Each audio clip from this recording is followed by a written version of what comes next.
All right, I've got a minute. I'm gonna do some catch up about life. Okay, last video I posted, I think I was talking about working at a Dollar General warehouse. I did that. I think when I was going in, my expectation was, okay, this is like an $18.50 an hour job. That's not where I want to stay in life. So I'm going to try and like become a supervisor as quickly as possible. That was my goal. It was working out decently. And then the senior director, whenever I passed him walking, and I was like, "Hey!" And I asked him a quick question. I was like, "So for someone who doesn't work Saturdays for religious reasons, is it possible for them to be supervisor?" And he gave me a very he basically said no, that a supervisor needs to be able to work in any position, anytime. And so I was like, oh, okay. I walked away and I was like, okay, well, Dollar General's out. Need to find another option. And that kind of like took the wind out of my sails.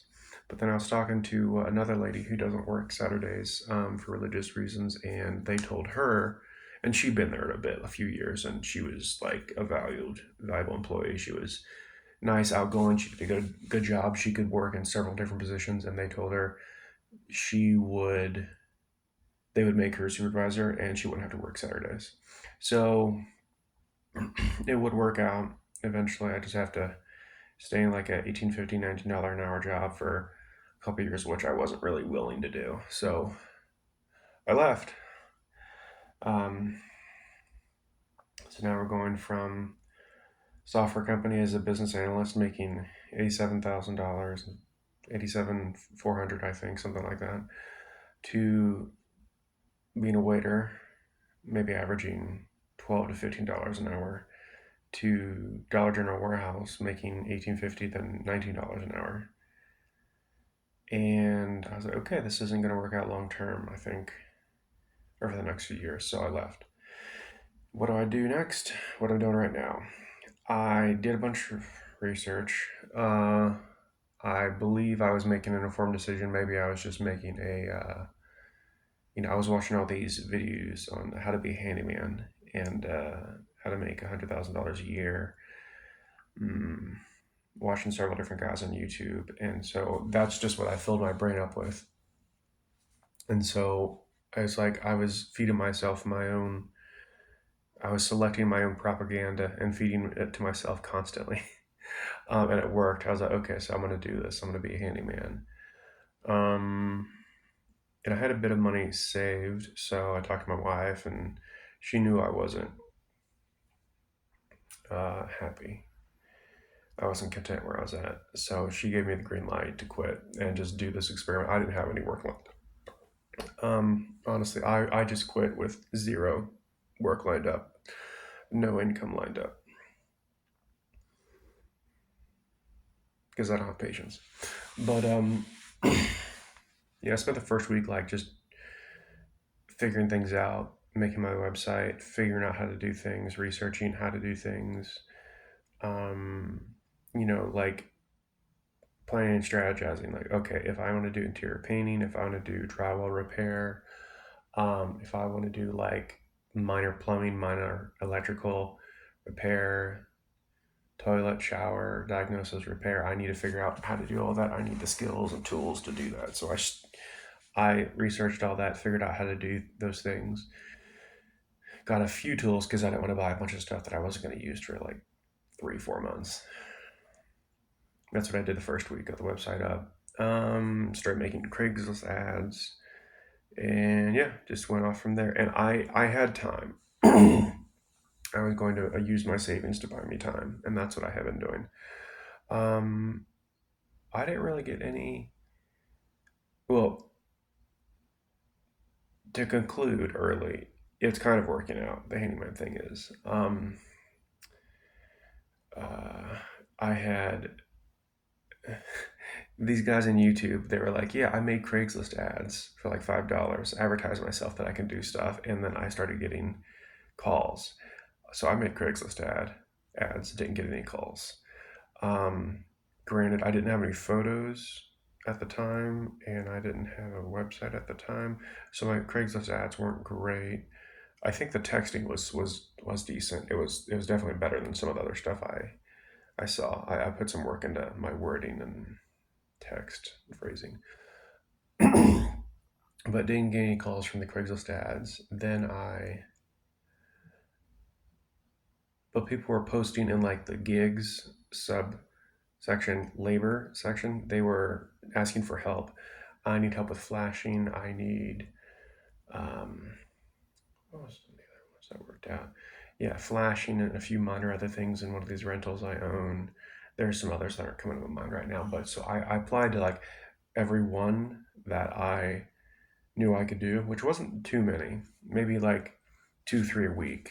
I would apply to, or 4 or 5 a week. Um, Maybe half of them got back to me, and another quarter worked out. So there have been a few of them, and that's how I've gotten my work so far. I'm currently like sitting on the floor of like some Section 8 apartment that's empty right now. This dude, he owns like 40 units in several different locations, and I think the ones I've been in are Section 8. And he's had me done some tile work, changed out some light fixtures, and a few other tiny, small, simple things.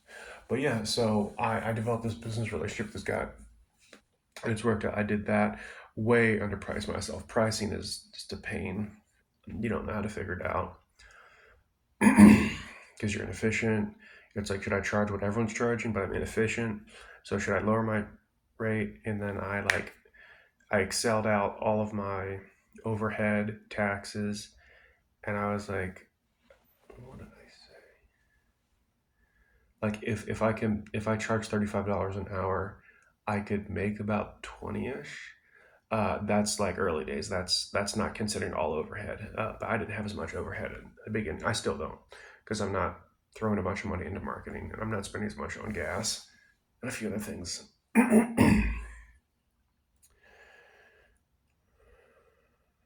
is that? But yeah, so yeah, pricing.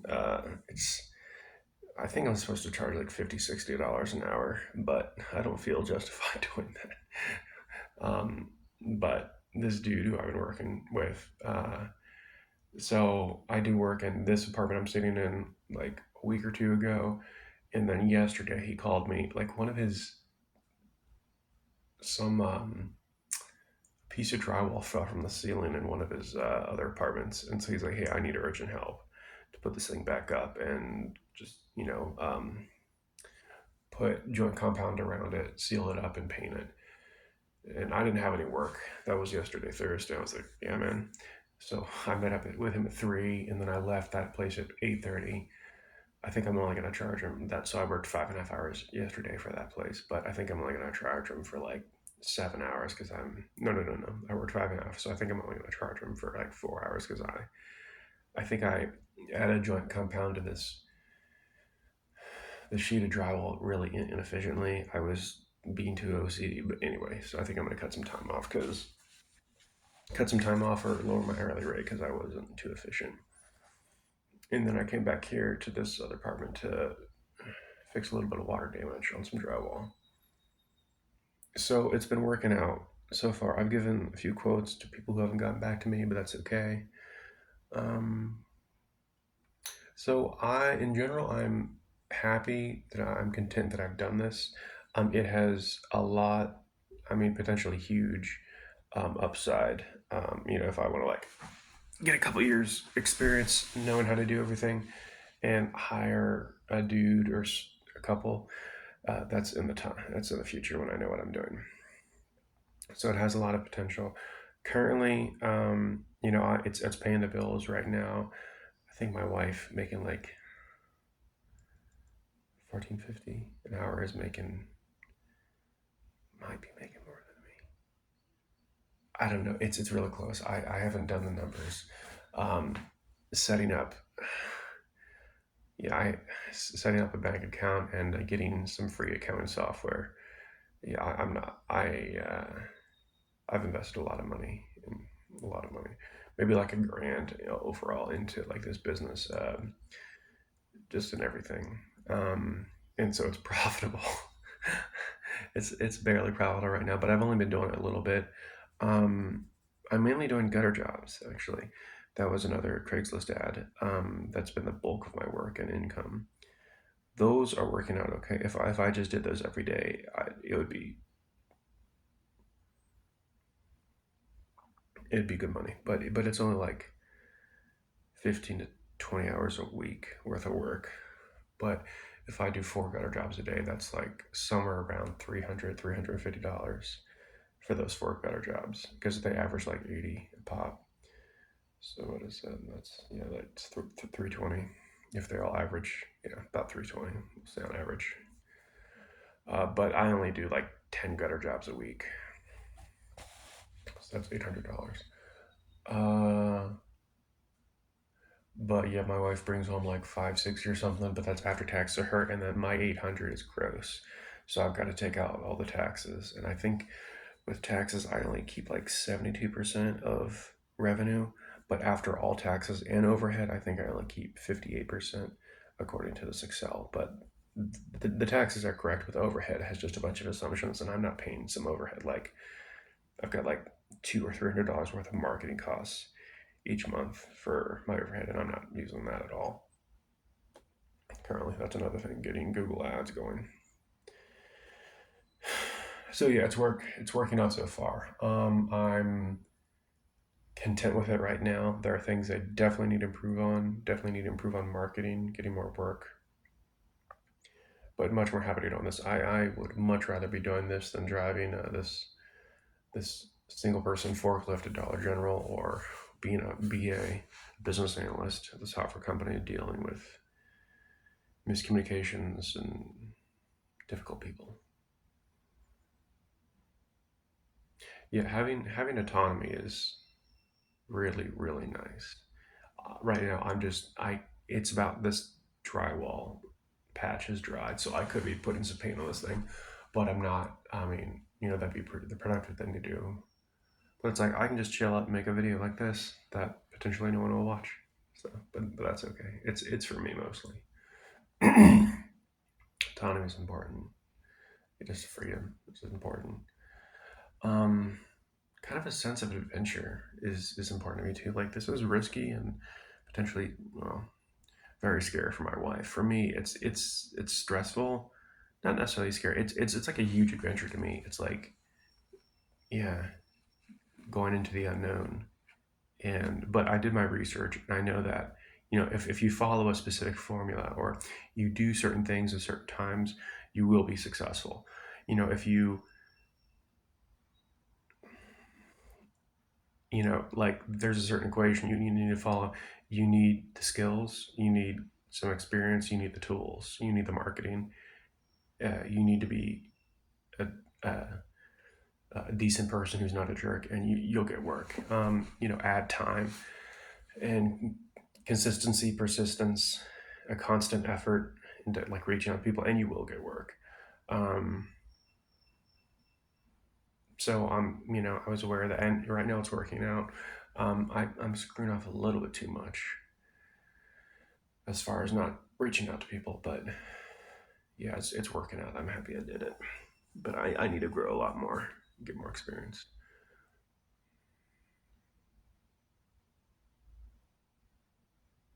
Yeah, so hopefully this is the start of something really cool, and it has a lot of flexibility. So I'm calling myself a handyman. I open my own handyman business, but I'm cleaning gutters, which is a handyman. It's kind of like a jack of all trades, master of none. So like gutters, but I basically do what pays. So gutters, cleaning gutters, that pays, and it's only part time. So I do the handyman stuff. I'd rather do the handyman stuff, even though the handyman stuff is more stressful because it's like, Jeff, can you, I hadn't done this before, but can you switch out my ceiling fan? I'd have been like, okay, I'll figure that out. But really, it's not that simple. You just watch 10 YouTube videos, understand all of what they're doing in those 10 YouTube videos, and you're like, yeah, it's just a set of steps and certain things need to be in place. So it's really not difficult. It just takes some time. So now I can do sink plumbing. I can change light fixtures. I can change ceiling fans. I can paint. I can do drywall repair. With those things, if you do marketing, you reach out, you will get work. I just need to reach out more. But yeah, flexibility. So I can do gutters. I can do everything that is in, falls under being a handyman. But in addition to that, if I don't have work, I could kind of do other things that make money. Uh, I wouldn't want to do this again, but reselling couches, that's a potentiality, possibility.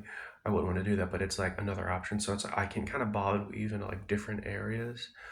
Um, but that doesn't really mean I'm specializing in being a handyman, which is probably the smartest thing to do.